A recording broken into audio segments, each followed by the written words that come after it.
Hello guys, എല്ലാവരും പറഞ്ഞ പ്രകാരത്തിൽ നമ്മളിത് 2 മീൻ കുഞ്ഞുങ്ങളെ എടുത്തിട്ട് ഇത് അപ്പുറത്തെ പുതിയ കുളത്തിലോട്ട് ഇടാൻ പോവാട്ടെ.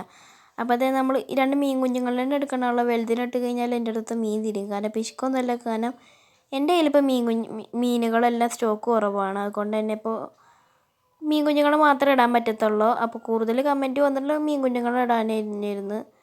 കാരണം നമ്മളിനി അതിൽ പുതുതായിട്ട് വല്ല മീനുകളെ ഇടുമ്പോൾ അവർക്ക് വല്ല കണ്ടീഷനോട്ടോ ഒരു ചാവുക അങ്ങനെ എന്തെങ്കിലും ഉണ്ടാവുമോ എന്നൊക്കെ നമുക്ക് അറിയണ്ടേ. അതിനായിട്ടാണ് നമ്മളിപ്പോൾ ഇതിലോട്ട് 2 മീൻ കുഞ്ഞുങ്ങളെ ആദ്യമായിട്ട് ഇടുന്നത്.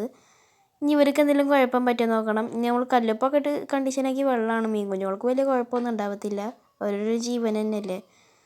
ഒരെണ്ണത്തിന് ഇട്ടിട്ടുള്ളൂ കേട്ടോ. അപ്പോൾ നമുക്ക് ഇനി അടുത്ത ഒരെണ്ണത്തിനോടും പിടിച്ചിട്ടുണ്ട്. ഇവനെ കൂടി നമുക്ക് അതിലോട്ട് നൈസായിട്ട് തട്ടാം. ഓക്കെ, ഇവനെ കൂടി ഇട്ട് കൊടുത്തിട്ടുണ്ട്. ഇത് ഉണ്ടാക്കണ വീഡിയോ ഞാൻ എൻ്റെ റിയൽ ചാനലിലോട്ടാണ് ഇട്ടിട്ടുള്ളത്. അപ്പോൾ ഞാനത് താഴെ ടാഗ് ചെയ്ത് വെച്ചിട്ടുണ്ട്. കാണാത്തവരെ ഒന്ന് പോയിട്ട് കണ്ടോളൂ കേട്ടോ. ഓക്കെ, അപ്പോൾ അത് നമ്മുടെ ഇതിലത്തെ പകുതി പണി കഴിഞ്ഞിരിക്കണ്. ഇനി നമ്മളിതിലോട്ട് ഫിഷിനെ വാങ്ങിയിടണം.